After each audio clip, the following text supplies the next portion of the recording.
భక్తివన్ ప్రేక్షకులకి శుభోదయం. 5/2/2025 స్వస్తి శ్రీ చాంద్రమానం క్రోధినామ సంవత్సరం ఉత్తరాయణం శశర ఋతువు మాఘమాసం శుక్లపక్ష అష్టమి భీష్మాష్టమి బుధవారం.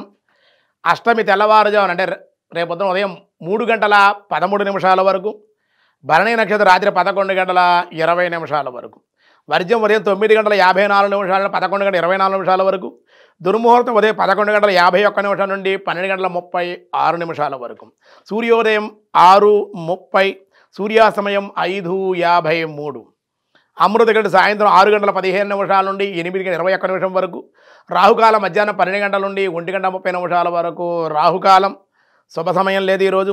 శుక్లయోగం రాత్రి 12:01, విష్టి సాయంత్రం 4:21 వరకు, బాబా తెల్లవారుజాము 3:13 వరకు. ఈరోజు భీష్మాష్టమి.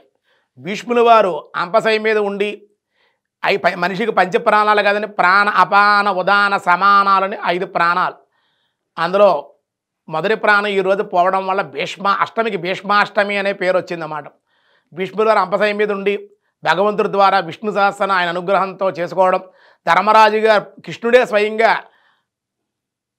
కురువృద్ధుడయ్యా, భీష్ముడు ఆచార్యుడైన గురువు ఆయన ద్వారా ధర్మ సందేహాలు తెలుసుకోండి, లోకల్లో మళ్ళీ ముందు ముందు ఉపయోగపడతాయి అని పాండవులు పంపిస్తే, పాండవులు అక్కడ ధర్మరాజు గారు కొన్ని ప్రశ్నలు వేస్తే దానికి సమాధానంగా భీష్మాచార్యుల వారి ధర్మ సందేహాలన్నీ కూడా తీర్చడం జరిగిందన్నమాట. లోకాన్ని ఉపయోగపడే ప్రశ్నలు ధర్మరాజు గారు వేయడం, దానికి సమాధానం భీష్ముల వారు చెప్పడం, ఇవన్నీ కూడా శాంతిపర్వం అంశాసిక పర్వంలో మన భారతంలో కనపడుతూ ఉంటుంది. ఆయన రాముడు ఎలా అయితే పితృవాక్య పరిపాలన పాలించాడో, ఈయన కూడా తండ్రి యొక్క ఆనందం కోసం తాను త్యాగం చేసి వివాహం చేసుకోకుండా భీషణమైన ప్రతిజ్ఞ చేశాడు కాబట్టి భీష్ముడు అన్నారు. కనుక శతానందుడని, గంగాపుత్రుడని, ఇలా గంగా స్తనయుడు అమ్మాడు భీష్మాచార్యులు వారు. కనుక అటువంటి భీష్ముడు ఈరోజు అష్టమి రోజు చనిపోయి ఏకాదశి నాటికి మొత్తం ప్రాణాలన్నీ పోయే ఆ ఏకాదశి భీష్మ ఏకాదశి అని వచ్చిందన్నమాట.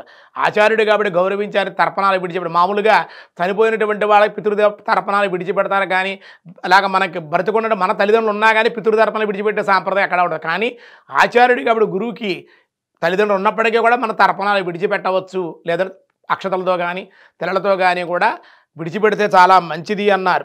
వాడికి ఆధ్యాత్మిక చింతన, పితృదేవతల అనుగ్రహం.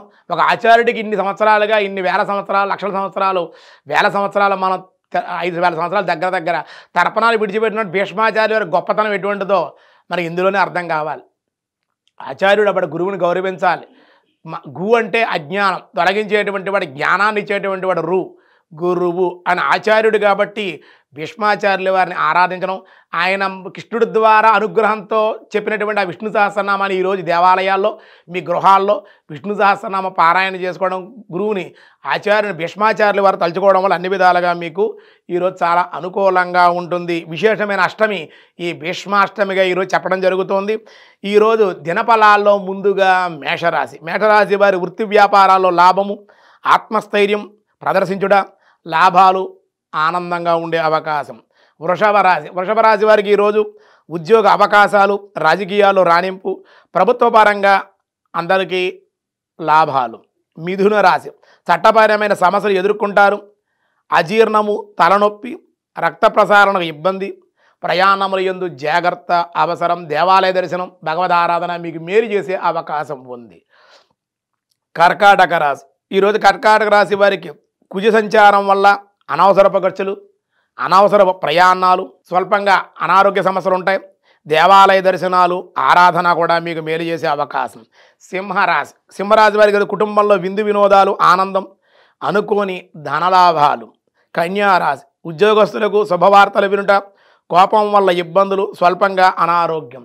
తదుపరి తులారాశి వారికి ఈరోజు బంధుమిత్రులతో ఇబ్బందులు, కొన్ని చిక్కులు ఎదుర్కొనే అవకాశం, కొంత ఆ ఎదుర్కొనే సమయంలో ఖర్చులు కూడా కొంచెం ఉండే అవకాశాలు. తదుపరి వృశ్చిక రాశి పారిశ్రామికులకు, వ్యవసాయదారులకి లాభాలు, అలాగే మంచి వార్తలు, పుత్ర సంతానం వల్ల ఆనందము, శుభవార్తలు వినే అవకాశం. ధనుసు రాశి అనుకూలం, కుటుంబంలో శుభకార్యాలు కలిసి రావడం, ఆనందంగా ఉండడం, విద్యల యందు లాభము, సుఖ సంతోష ఆనందకరంగా ఉండే అవకాశం. తదుపరి మకర రాశి విజయందు అభివృద్ధి, ధనలాభాలు, నిరుద్యోగులకు అశుభవార్తలు కొంచెం వినే అవకాశాలు, కానీ కొత్త అవకాశాలు రావడం కానీ, ఈరోజు సాయంకాల సమయం ఏదైనా మంచి వార్త రావడం కానీ, లేదా అశుభ వార్త కానీ వచ్చే అవకాశాలు కూడా ఉండే అవకాశం ఉంది. కుంభరాశి వృత్తి వ్యాపారాల్లో లాభము, దూర ప్రయాణాలు, విందు వినోదాలు. మీనరాశి శుభకార్యాల్లో పాల్గొనుట, ఊహించినటువంటి లాభాలు, దేవాలయ దర్శనాలు. ఈరోజు విష్ణు సహస్రనామంలో వ్యాసాయ విష్ణు రూపాయ వ్యాస రూపాయ విష్ణవే ప్రాణః వాం ప్రాణాయ నమః. సకల భూతాలయందునూ కూడా చైతన్య స్వరూపముగా ప్రాణశక్తి పరమాత్మయే తానే అయి ఉన్నందువల్ల ప్రాణః అని ప్రసిద్ధుడయ్యాడు. మన గుడ్డికాయ కింద నాభిక పైన ఒక జ్యోతి వెలుగుతోందంటామే, ఆ ప్రాణం అన్నమాట. ఆ వినచ్చు, ప్రాణవాయువుని కూడా మీరు వినచ్చు. రెండు చెవులు మూసుకుంటే, కళ్ళు చెవులు మూసుకుంటే, ఇక వేలు పెడితే ఇట్లాగా లోపల శబ్దం వినపడుతూ ఉంటుంది, ప్రాణవాయువు యొక్క శబ్దం వినపడుతూ ఉంటుంది. ఆ ప్రాణశక్తి పరమాత్మ ఆ ప్రాణ రూపంలో ప్రతి మానవుడి యొక్క దేహాల్లో ఉన్నాడు కాబట్టి ఆయన ప్రాణః అని ప్రసిద్ధుడయ్యాడు కాబట్టి వాం ప్రాణాయ నమః అన్నారు పరమాత్మని.